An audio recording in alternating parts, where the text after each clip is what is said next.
Hoy vamos a platicar de un tema súper importante. ¿Qué son los stakeholders en Scrum? No hay una traducción exacta de qué significa un stakeholder en español. Sin embargo, viene de la pregunta "What is in stake?", es decir, ¿qué está en juego? Si lo vemos desde este lado, entonces podemos definir stakeholder como las personas que les interesa lo que está en juego, las personas interesadas o los grupos de interés.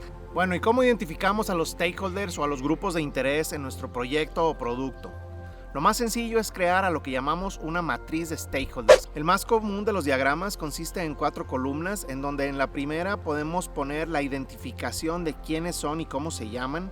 En la segunda, las expectativas, qué buscan o qué esperan. En la tercera columna, las obligaciones, es decir, cuáles son sus derechos y sus obligaciones. Y por último, la priorización, quiénes son los más importantes. Hay muchas maneras de clasificar los stakeholders, por importancia, por áreas, por grupo de interés, etc. Pero una de las más conocidas es clasificarlos en primarios y en secundarios. Los primarios son los que son claves, los que están totalmente relacionados a la estrategia del producto y tienen mucha influencia. Y los secundarios pueden ser los que están en el entorno, que no están directamente relacionados al trabajo en el producto.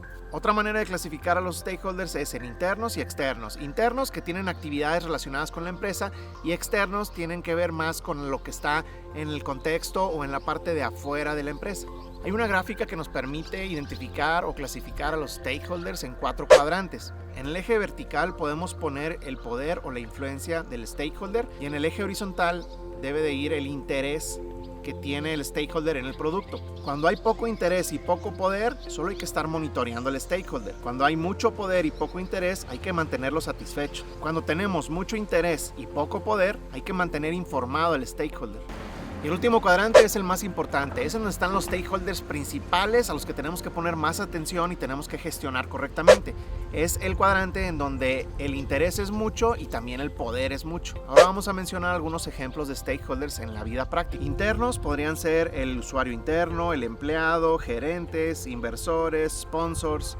Mientras que los externos podrían ser proveedores, clientes externos, el Estado, entes reguladoras, entidades financieras, etc. Es un reto identificar y manejar a los stakeholders. Dependiendo del trabajo en donde estés, pueden variar muchísimo. Por ejemplo, los stakeholders de un agente del FBI van a ser muy diferentes de alguien que trabaja en un equipo de básquetbol o en un supermercado. Si este es un tema que les interese y que quieran ir a profundidad e indagar más, hay libros dedicados al manejo de stakeholders. Por ejemplo, solamente en el PM Book hay capítulos enteros en donde platican cómo comunicarse con los stakeholders, cuáles son sus intereses, cómo documentarlos, cómo estarlos actualizando, etcétera. Hay muchísima información. Después voy a hacer un video exclusivo para tener tips de manejo de stakeholders. Por lo pronto solamente les voy a dejar algunos tips que a mí me han funcionado. Primero, identifica perfectamente quiénes son tus stakeholders y cuáles son sus intereses y su relación con el producto que estás trabajando. Ponles un weekly de 30 minutos a cada uno. Escucha lo que tengan que decirte y documéntalo. Y cuando tengas que decirles que su requerimiento no es una prioridad en este momento, ten clarísimo los datos que te respalden tu decisión y por qué en este momento no vale la pena hacer eso que están pidiendo. Manténlos informados de los avances que logras que pueden beneficiarlos directa o indirectamente. Otro tip que he aprendido con los años: si no estás muy seguro si a alguien debes de tomarlo en cuenta como stakeholder o no, lo más probable es que sí sea un stakeholder. Si vas a llevarte algo de este video, que sea lo siguiente: los stakeholders y su gestión es algo súper importante en cualquier empresa y en cualquier proyecto. Te recomiendo que pongas especial atención a esta área, ya que de tu manejo de los stakeholders y tu trato que tengas con ellos y tu relación puede depender que te den un ascenso pronto o que te den cuello. A partir de este video vamos a empezar a cerrar los videos con una frase, esperando que esto sea de tu agrado. Y bueno, la frase de hoy tiene que ver con la comunicación, que creo que es básica para tratar con los stakeholders. La comunicación es clave y dice así: el mayor problema de la comunicación es la ilusión de que ya ha tenido lugar.